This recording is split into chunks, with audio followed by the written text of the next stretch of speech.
welcome to the Spiritist Society of Melbourne. My name is Thiago Cometri and I'm a volunteer with this group. Tonight I'm going to expose my understanding to the topic A Soul's Preceptor. I'm a student of this philosophy, Spiritism, and what I'll be exposing here is my understanding to the topic under the lens of Spiritism. It might differ from other members of this group, as well as other students of this philosophy.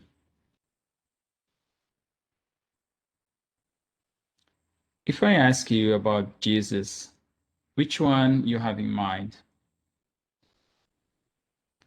The one interpreted and created by the church, or the real Jesus, the Christ?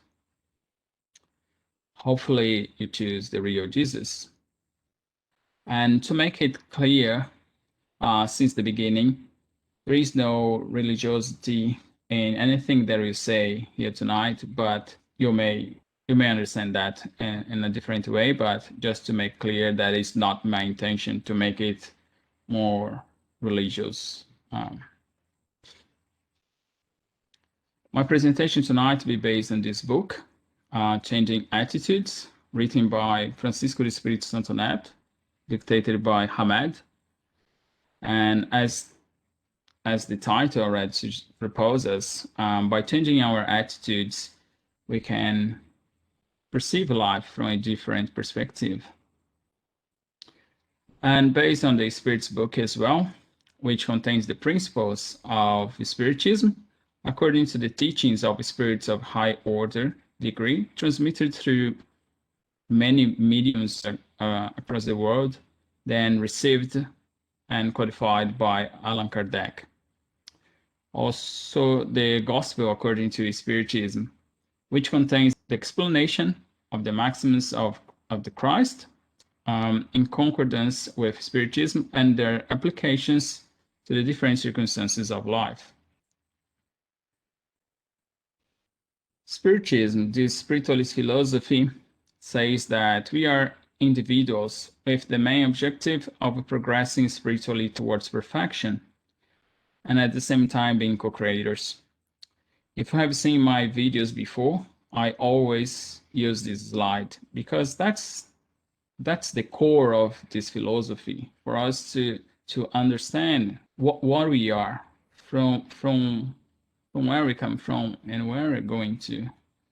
What's the meaning of our life? So that's one of the main principles of this philosophy. And it says that we are individuals. We are spirits, a soul, created simple and ignorant. And our main objective is to reach perfection one day. This spirit continues after the death. So how this happens? We will not be reaching perfection in one life. So since I was born, I'm not reaching perfection until I pass away. So the concept of reincarnation is very well explained, used here by this philosophy to explain the big picture that this life is just a passage in our entire journey of evolution. So if you see to the past, you see our humanity and our world and cities and everything evolving. That's because we as a spirit are evolving, and through reincarnation we come back and evolving as well and helping others to evolve. So that's how we can reach perfection one day, and not necessarily come to this world, always to Earth, but to give you an idea that what science has discovered already and shown us what exists out there in the space is just for us to have an idea that there is something beyond.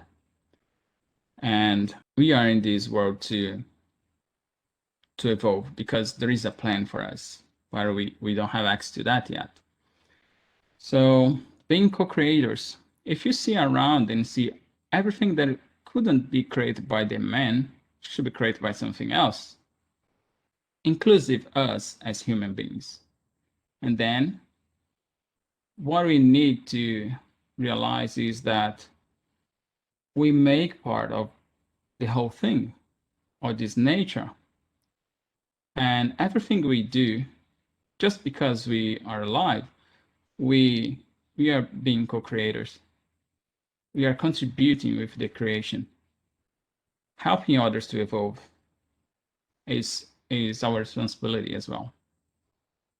With these concepts in mind, we can continue with the presentation.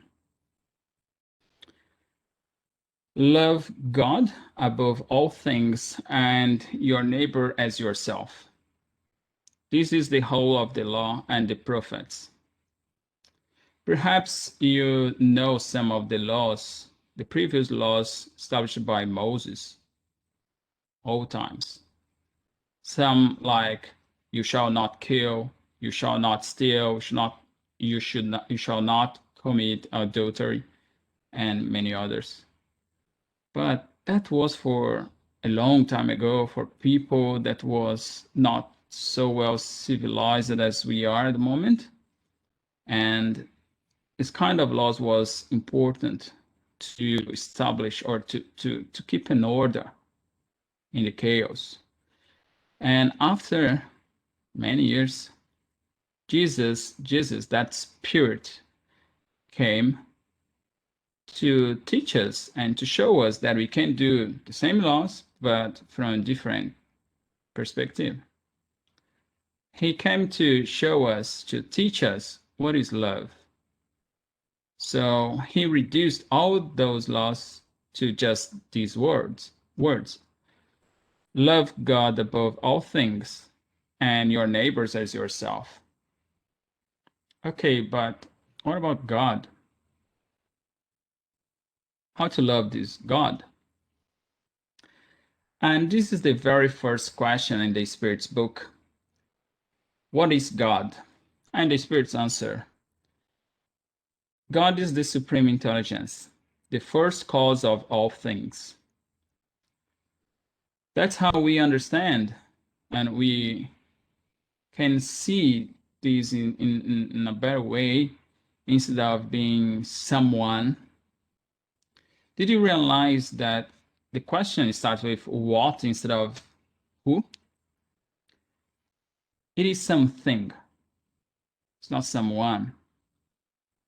That aligns what I said in the beginning. Which Jesus you have in mind? So which interpretation of Jesus you have in mind? It applies for God as well. What do you have in mind? What do you understand about that? That's how this philosophy presents God to us. So you may be wondering, but what about that old man sitting in a throne? Yeah, this philosophy do not present God as someone like that. It gives us a more rational and logic explanation about this thing, which in reality we cannot entirely understand. So we are still going through, and we feel that we know there is something, but we cannot understand. And that's in particular my understanding why some people don't believe, you know? So what did Jesus look like? Really look like? Like an angel or a very nice, handsome guy? Or something more realistic? This is the most accurate that some people are working on to discover how Jesus really looked like. With the technology we have at the moment, that's the most accurate image that we have from the real image, the real face of Jesus. But what I want with this image to tell you is that if you go back to that slide that I talk about the principles of the Spiritism, that we all are spirits progressing towards perfection. Jesus is actually, Jesus also is a spirit, also progressing towards perfection. However, he is the most evolved spirit that came to earth. He was created simple and ignorant as well, as we all was. And as I said, he is also working on himself to reach perfection. But imagine him already like in the, because Christ is like in a sphere in the hierarchy of spirits, and Jesus, the Christ, is from this crystal or crystal sphere. So he's very, very evolved. I don't want to talk about the figure created by about Jesus, but actually the real spirit of him, which is for us the spiritist, and talking about myself only, not talking about everyone or in general, but he is like a model to be followed because of his life, because of his teachings, because of his examples, the history that is read, registered in a book, in some books actually, from some people that has lived with him, and we can study Jesus as a personality from our history, such as Isaac Newton and Martin Luther King, or Gandhi, Mother Teresa. So why not Jesus? We can study all those people and we can understand how they used to think and how they used to act and how they have contributed to humanity with their thoughts, their inputs. So, but again, it's not to study the many interpretations that exist about him. So I guess, I don't know, but each church maybe have an interpretation about him. But which one to believe? You don't need to. My understanding is that you don't need to believe in any of those. You can have your own interpretation. You can go through the source, the real source, and read those books, understand what he said and what he did, and then analyze that and take your own conclusions. That's what I'm proposing. And then Hamed comes with this. He walked on earth free from regards or applause. He taught the excellence of love and its magnitude, and walked the world without his parents' or relatives' company, requiring only the spontaneous presence of his lovely friends, who would absorb all his unforgettable lessons. What do you know about the excellence of love? After more than 2,000 years, we still don't know what is love. For example, a mother who has a kid and just raised that kid with so much love, maybe in her mind, she is thinking of, oh, when times comes, maybe my kid will look after myself. And maybe they just put her in a aged care and forget her there. So, what is love in all this picture? That is not unconditional, as people used to say. The love from a mother to a kid is to her kid is unconditional love. By this example, we can assume that is not true because that's an exchange. It's expecting something in return. That's not unconditional love. So I'm not saying that all cases between mother or parents and kids is like that, but just an example. And just to say that we are as humanity are still learning what is love after more than 2,000 years. And sometimes friends I live in Australia, and I moved in 2016, yeah, in 2021. And when we are far from of all members of our family, we just adopt some friends as our family, our brothers and sisters. And a friend of mine who lives in Poland, he studied in the uni with myself in 2003, and we are very close, although we live very far from each other. But I talk more with them than with my brothers in Brazil. So that's what I guess I got from this. Sometimes our friends have a connection so strong to us more than our family. But this philosophy also touched that space and can give a reason for that. But I'm not going to that tonight.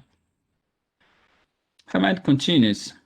He, Jesus, didn't have a place of his own, material possessions, or even a place to lay his head. He never made precipitated decisions influenced by positive or negative attitudes around him. He always reflected using his divine structure, for he was aware of his mission to educate an ignorant and suffering humanity.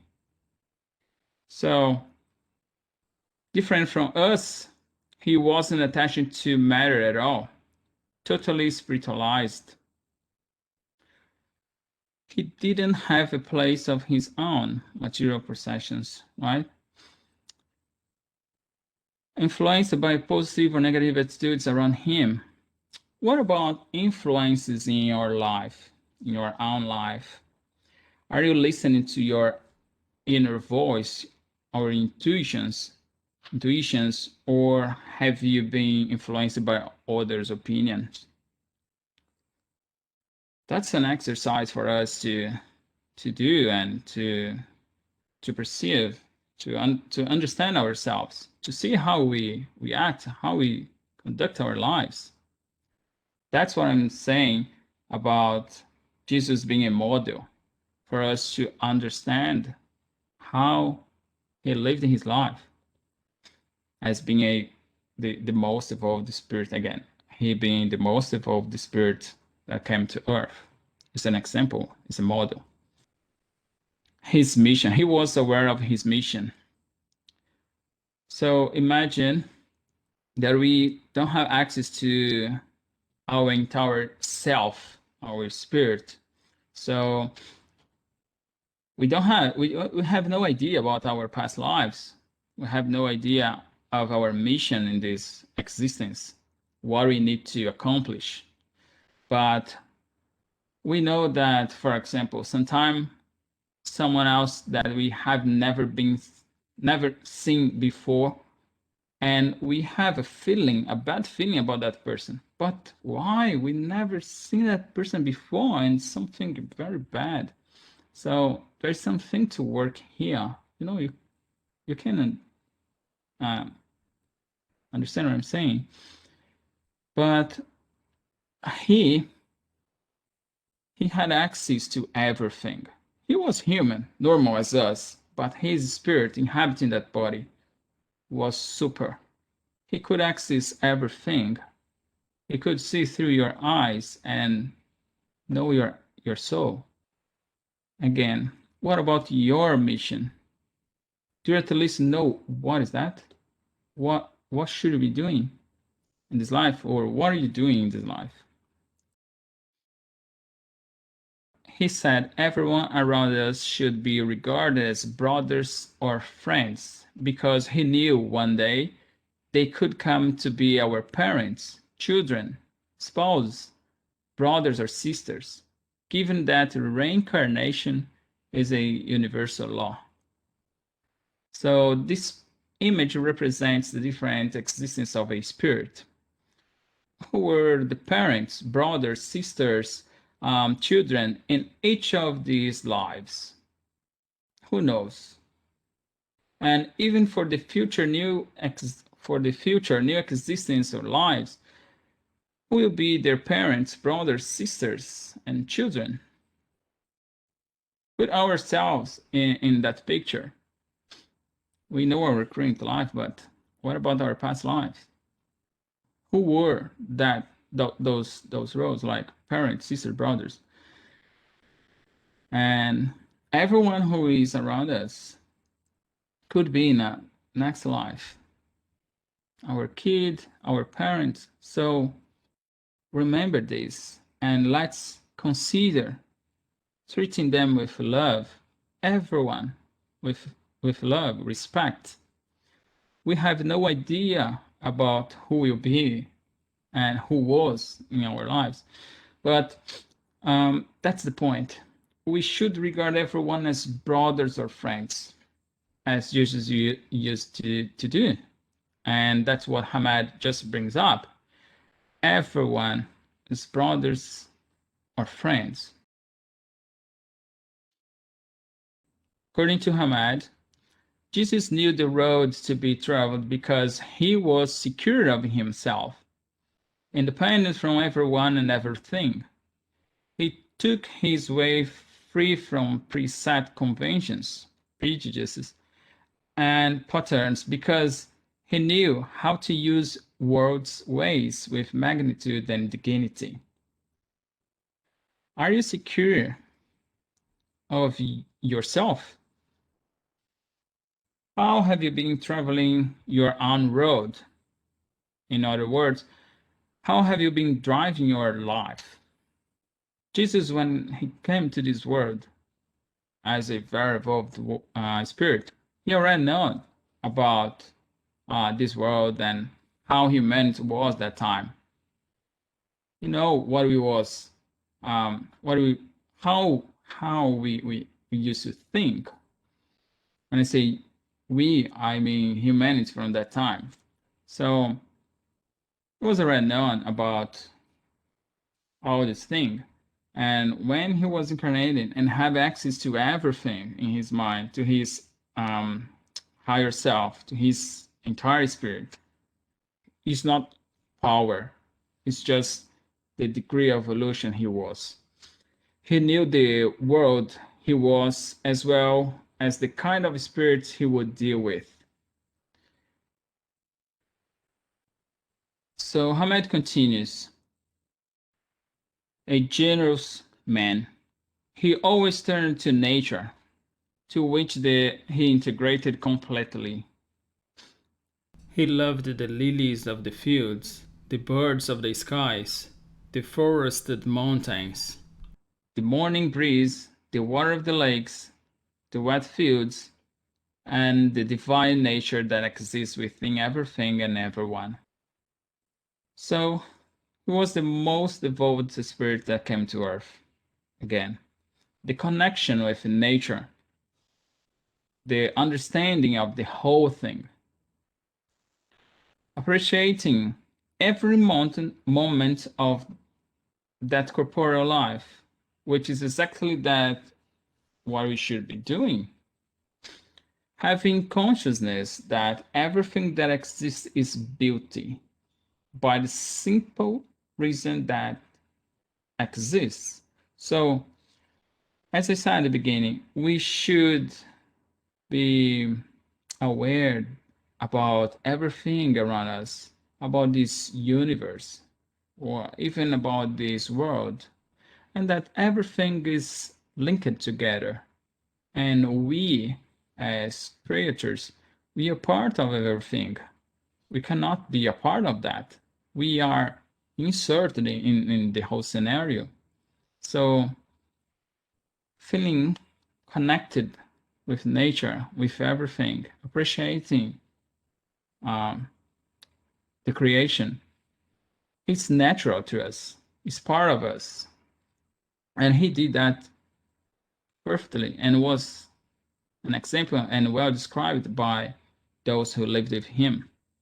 Hamed says, he compared natural beauties on earth to the ones in the kingdom of heaven, thus creating a divine link, a loving connection between earth and heaven. He has presented us the real life, how our life is here and how the life is there, making this connection, these links. That is an introduction to say to humanity, hey, life continues, be aware. But we couldn't understand at the time, just a few people, because maybe that wasn't for that time, for the people of that time, maybe for next generations. And we are here more than 2,000 years after trying to understand. He taught us how to respect things on earth first, so that we could then love things of heaven. We need to purify ourselves, working on our inner transformation to be able to inhabit more evolved worlds. As I said, everything evolves. Our neighborhood, our city, our country, the entire world evolves. Everything evolves. And the world itself is one stage of, one degree of this evolution. As I said before about the science discovering the space out there. So there are many other worlds. It's not because we cannot see, cannot have any evidence, it's because there is no life there. It just doesn't have access. It's forbidden for us. But they are in different dimensions. Things that science didn't discover yet, but it doesn't mean that it doesn't exist. But when he came and just gave us these ideas, talking about things of kingdom of heaven, it's for us to understand that life continues. There is something beyond. We need to stay here, to work on ourselves, to be better, to learn how to love, to respect everyone as our brothers and sisters or friends, to be able to go to evolve the world.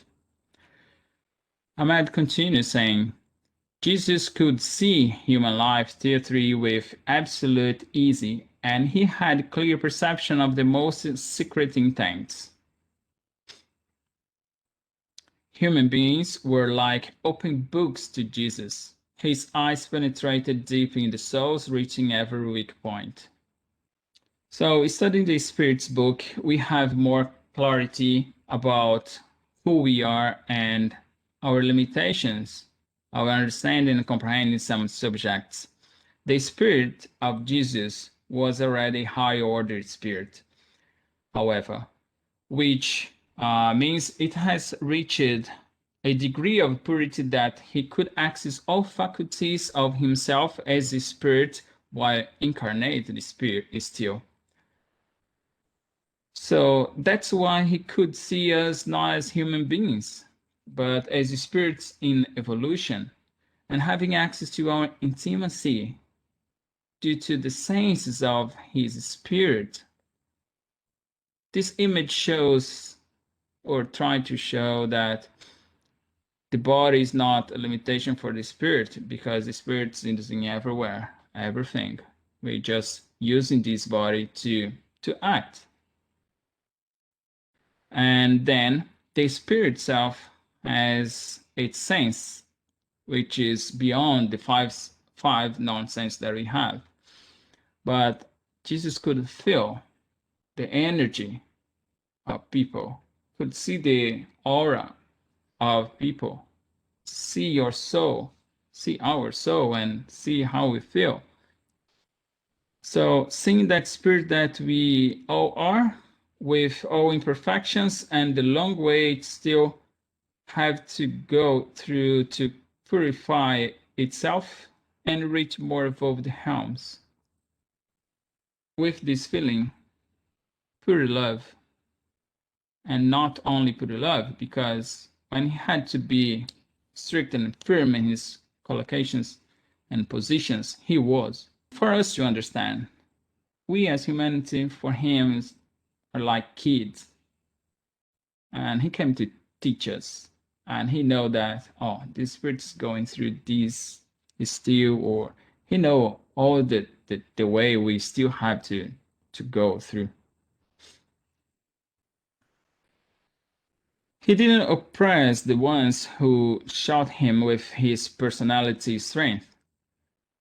Instead, he always said words like, "It's up to you," or "Your fate healed you." In many occasions, he advised them, "Go and sin no more," inviting them to lead an authentic life, offering support and incentive for them to build a house upon a rock.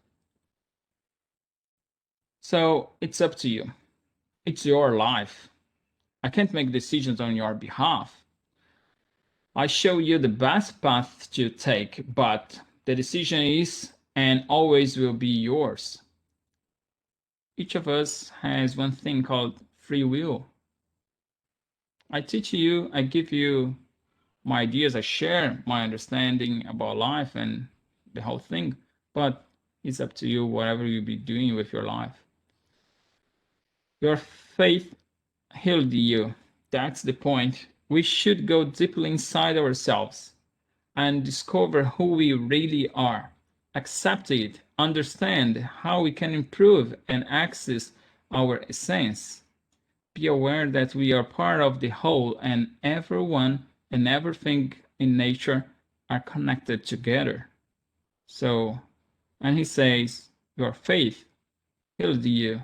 It's not the faith that blind faith that someone tells you to believe because you have to believe with no answers for your questions. You know what I mean?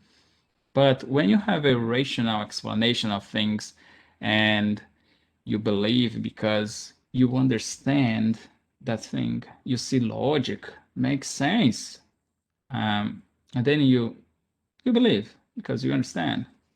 That's rational faith. And that's what Jesus was saying here. Your faith healed you because you really understand. Where is the problem? Where is the issue? And you know how to fix. So go and sin no more. Go and start over right now. Live the life as it should be lived. That's what he was saying with this. Near 2,000 years after Jesus' passage on the earth, Martin Luther King Jr. was remembering us in one of his speeches. When we look at modern man, we have to face the fact that the modern man suffers from a kind of poverty of the spirit, which stands in glaring contrast with specific and technological abundance. We've learned to fly the air as birds. We've learned to swim the seas as fish, yet we haven't learned to walk the earth as brothers and sisters.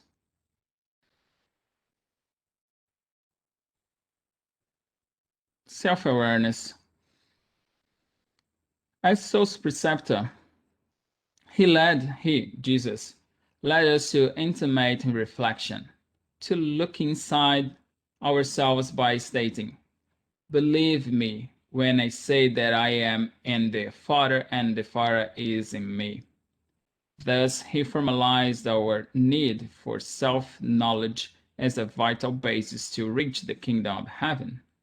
When Hamed says the kingdom of heaven, it's not the allegorical term that church uses, like heaven, hell, things like that. But it's related to the happy world. And to reach this place, we need to deserve it. As I said, that world evolves as we do, and everything does. There are happy worlds out there, which is the part of the kingdom of heaven. Happiness, truly happiness, that we reach one day. But we should first do as other people as already done here, like Mother Teresa, loving your neighbor, loving everyone, and seeing everyone as our brothers and sisters. That's a good first step, I would say. Ahmed finishes saying, let's follow Jesus. He is the light of the world. He is the sun that keeps souls from eternal coldness and despair. Let's search for Jesus now and forever, for only this way we can move toward the soul-yearned peace. Let's study and understand this Jesus as the most evolved spirit that came to earth. Let's learn from him through what those who lived with him have written about him. Make your own interpretation of this spirit then. Thank you very much for watching.